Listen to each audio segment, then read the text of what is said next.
my 2024 F-600 dump truck, and we have 60,000 miles on it now. We drive it a lot.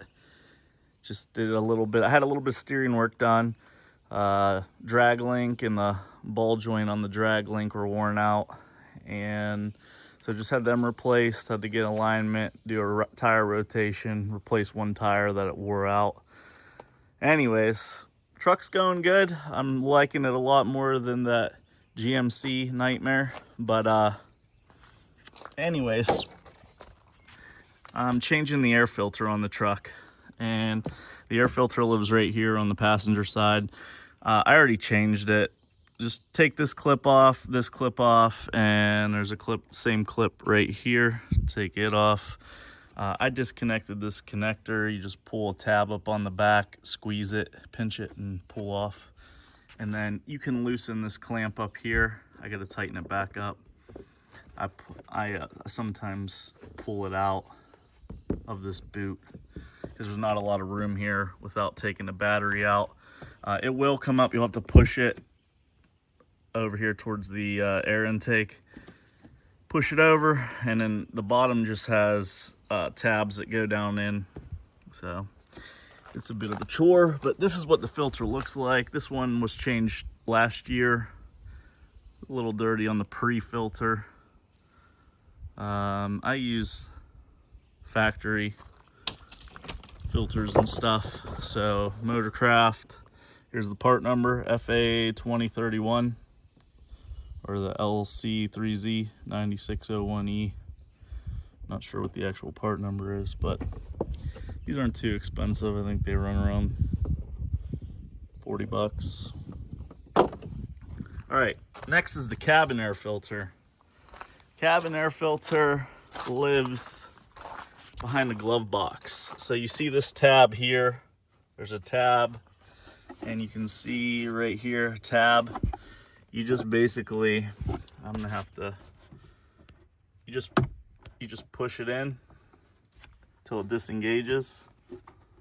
Same on this side, push from the outside in, and your glove box will drop down out of the way. So in this F-600, I'm gonna have to take this Ford Motor Company computer off of here. So it looks like possibly a nut here, nut here, nut here, and possibly one more down here. I gotta see.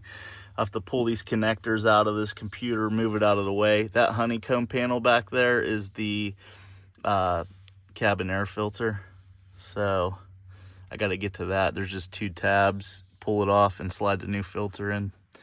But I don't think all the trucks have this. I know in the F-250s, I don't think they do. I'll be doing my 250 next. I got a 5/16 deep well that works on these nuts. All right, it's only 3 5/16 nuts, and then this will come off. Then you'll have to unplug these two connectors here. And that is where our cabin air filter lives. On the connectors, this one has this little tab right here you have to squeeze in to pull off, and this one has it on the side right here, push in on the tab. All right, then in here there is you just pull on both sides on the ears and it pops open.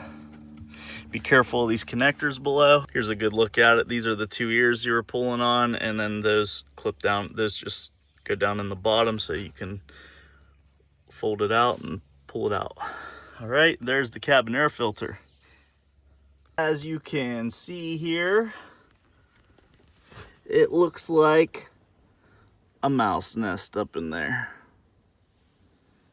This truck sits a lot in the winter, and the mice are a pain out here. We live in the woods. All I can say is I really hate mice. Look at this mess.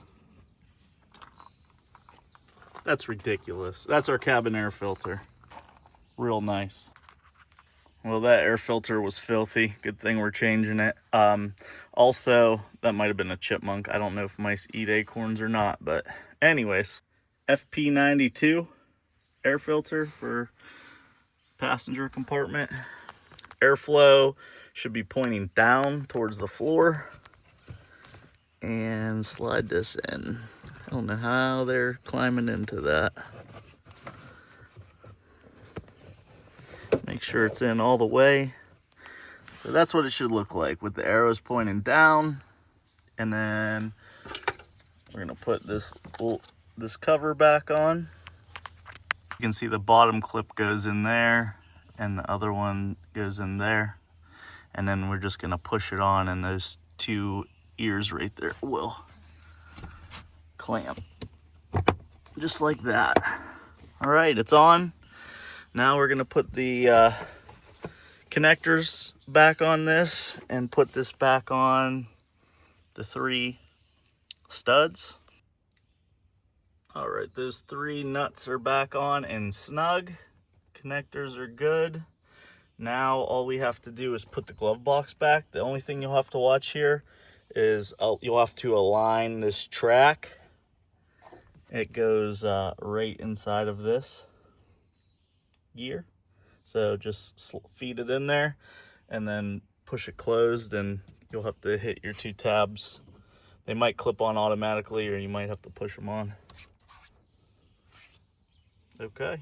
All right, I got the track in there, and then you just push it up in and it's locked again.